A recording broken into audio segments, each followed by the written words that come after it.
शक्तियाँ आ गई, धरती पे शिव शक्तियाँ आ गई।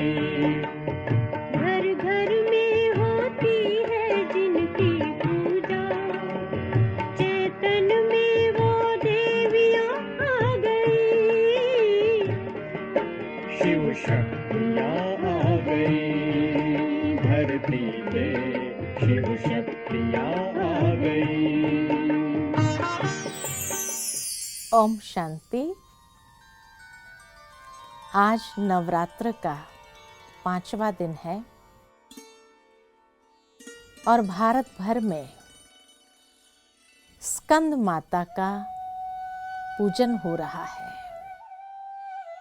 स्कंद माता जिसकी गोद में बालक स्कंद दिखाया हुआ है, इसीलिए उन्हें स्कंद माता कहा गया है। नारी का ये स्वरूप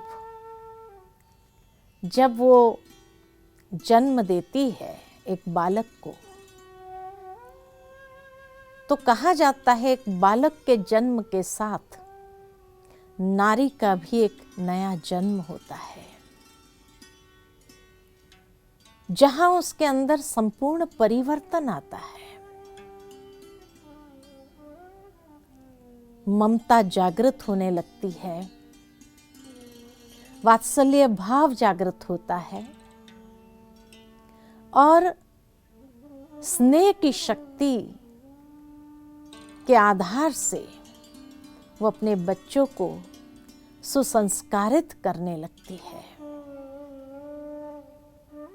एक नारी जब मां के रूप में परिवर्तित हो जाती है, अर्थात वही स्कंद माता है जिसकी पूजा लोग नवरात्र में करते हैं। कहा जाता है कि मां स्कंद की पूजा करने से परिवार के अंदर आशीर्वाद प्राप्त होता है। तो इसीलिए ये स्वरूप भी नारी का इतना सम्माननीय पूजनीय है, क्योंकि जब वो परिवार की वृद्धि करती है और अपने बच्चे को स्नेह की पालना देते हुए न्यारी और प्यारी होकर के उनके अंदर श्रेष्ठ संस्कारों का सिंचन करती है, तो वो श्रेष्ठ संस्कारों का सिंचन करने के लिए धैर्यता चाहिए,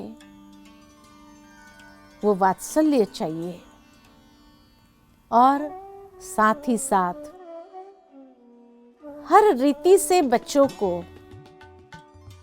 एक मां के प्यार की आंचल की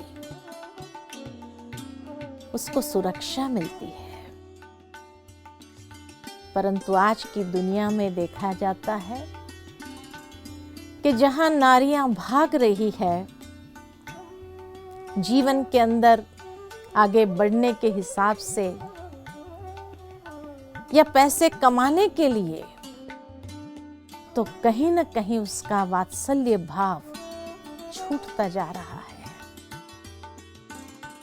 और वो वात्सल्य की कमी होने के कारण जिस तरह का संस्कार बच्चों के अंदर आना चाहिए वो संस्कार दे नहीं पा रही है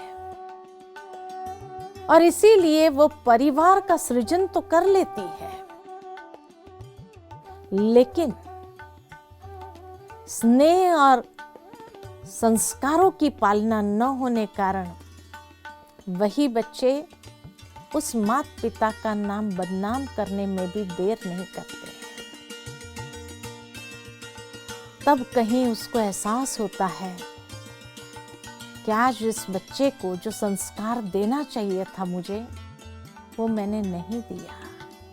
उस समय शायद बहुत देर हो चुकी होती है। आज हम देखते हैं बच्चों को जब अच्छे संस्कार नहीं मिलते हैं तो किस प्रकार कई बुरी आदतों में फंस जाते हैं, बुरी आदतों के शिकार हो जाते हैं, और फिर उसके बाद कितना भी उन बच्चों को वापस लाने का प्रयत्न करें तो भी वो बच्चे उस बुरी आदतों से वापस नहीं आते हैं। नवरात्र का ये 5वां दिन हमें बहुत बड़ा संदेश दे रहा है कि अपने बच्चों की जिम्मेवारी,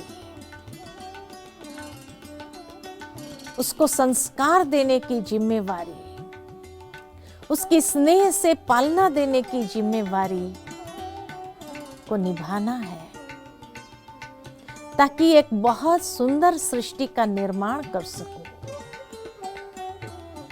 नहीं तो वही बच्चे माता पिता को खत्म करने में भी देर नहीं करते हैं। तो इसीलिए आज अपने अंदर ये दृढ़ संकल्प ले कि हम अपने बच्चों को समय देंगे। मनुष्य पैसा तो दे देता है, धन दे देता है, लेकिन जब समय नहीं देता तो वो बच्चे भी कभी उनका सम्मान नहीं करते हैं।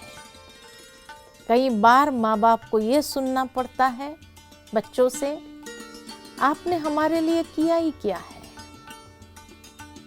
तो आज नवरात्र का 5वां दिन हमें जागृत कर रहा है,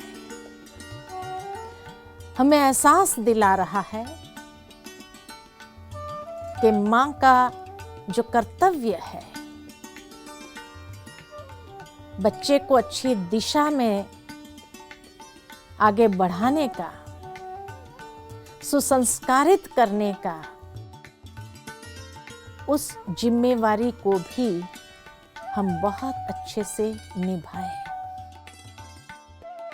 तो चलो आज हम अपने परिवार के अंदर एक बहुत सुंदर वातावरण को निर्मित करते हैं, सकारात्मक ऊर्जा को घर के अंदर भरते हैं, ताकि उन बच्चों को भी वो प्रकंपन महसूस हो, स्पर्श हो, और ये स्पर्श स्नेह का बहुत आवश्यक है। परमात्मा प्यार का सागर है, उस प्रेम के सागर परमात्मा से स्वयं को भी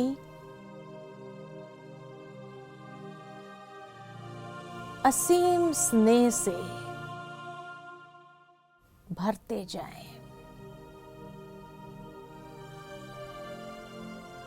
और महसूस करें कि मैं स्नेह की देवी, स्नेह स्वरूप हूं।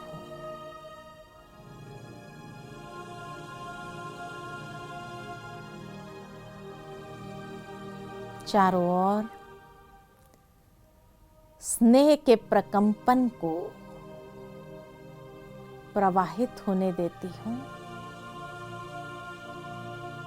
और घर के अंदर स्नेह का वातावरण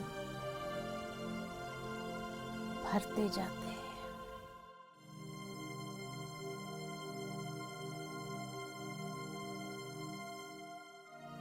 ओम शांति शांति।